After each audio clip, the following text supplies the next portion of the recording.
I want to talk about all things vice president, Veepstakes. Why do we care about Joe Biden's pick for a running mate? Walk me through that. Well, it's really a peculiar thing because most vice presidents don't have much power.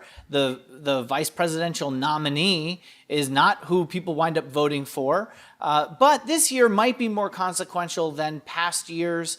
If he wins, he would be the oldest president sworn in. So a lot of people are looking to who he would pick as the vice president because they need to be ready on day one. He said that he would pick a woman. There are lots of women on our list, about a dozen, and I know that you're going to rattle them off. Yes.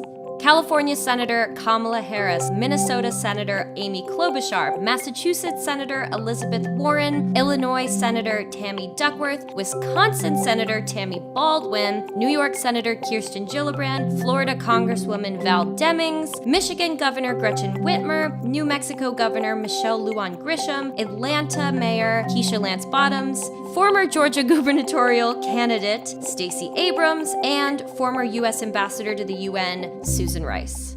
Say that 5 times fast. It's a lengthy list. There are a lot of names there. We know that former Vice President Biden has been pressured to pick an African-American woman, and there are some black women on that list. I think Kamala Harris from California is somebody who was a front runner. She still continues to be. She has a very good relationship with the Biden family. We will elect Joe Biden as the next president of the United States.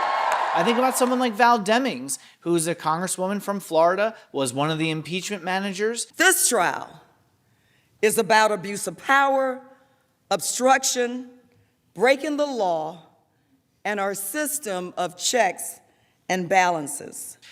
She's a former police chief herself from Orlando. So she's somebody who I think is going to get a lot of attention. And, you mentioned Keisha Lance Bottoms, not somebody who had risen to a high level before some of these demonstrations that have taken place around the country. But her speech that she'd given, she'd sort of started to get some national attention. When I heard there were rumors about violent protests in Atlanta, I did what a mother would do.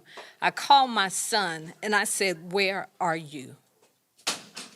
I said, "I cannot protect you, and black boys shouldn't be out today."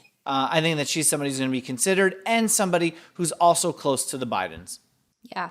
I would also just stress that there's still a lot of talk about 2 names you've recently heard a lot because they ran for president, Elizabeth Warren from Massachusetts and Minnesota Senator Amy Klobuchar. Yeah, look, he's going to have to balance whether or not he wants to pick someone like Warren who could help shore up the progressive base, or pick somebody who might not more alienate the middle if they think that Warren is going to be somebody who alienates the middle. Warren would be definitely a governing pick. She's somebody who knows where the bodies are buried, so to speak, within government and regulations, and she would certainly have an agenda from day one about how to attack what's been happening in the country, especially from an economic standpoint. And before we move on, I do think it's worth mentioning there's also a lot of talk about Biden potentially picking a woman of color. More generally, you look at Governor Michelle Lujan Grisham from New Mexico. She's Latina, and she has been getting a lot of press for her role governing during the COVID crisis.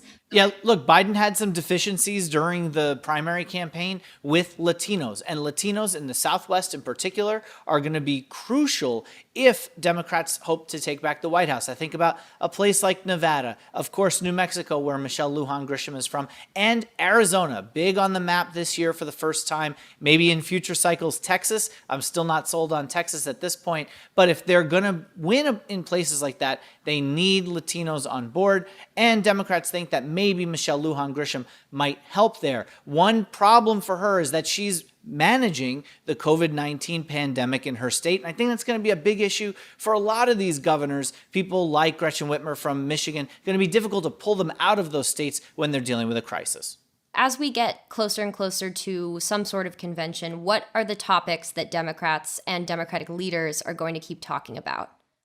Well, what a time we're living in. And Joe Biden said that he's going to pick a VP by August 1st. We have no idea what that convention is going to look like. Is it going to be a Zoom conference convention where, they're socially distanced from his vice presidential running mate. But we know that the topics this year are going to be things like COVID-19, obviously. There's no cure, no vaccine. The economy, where we have 40 million people unemployed, highest level of unemployed since the Great Depression. And of course, we have no idea how the fallout from these protests we've seen around the country, the racial tensions, we have no idea what that's going to mean at this point. I mean, 5 months ago, it was hard to even think about COVID-19 as being this thing that would shut the entire country down. Certainly 5 months from now, it's not clear what is going to be on the ballot coming then. Okay, that's where we'll leave it for now. I'm Elena Moore. I'm a political researcher at NPR. And I'm Domenico Montanaro, senior political editor and correspondent.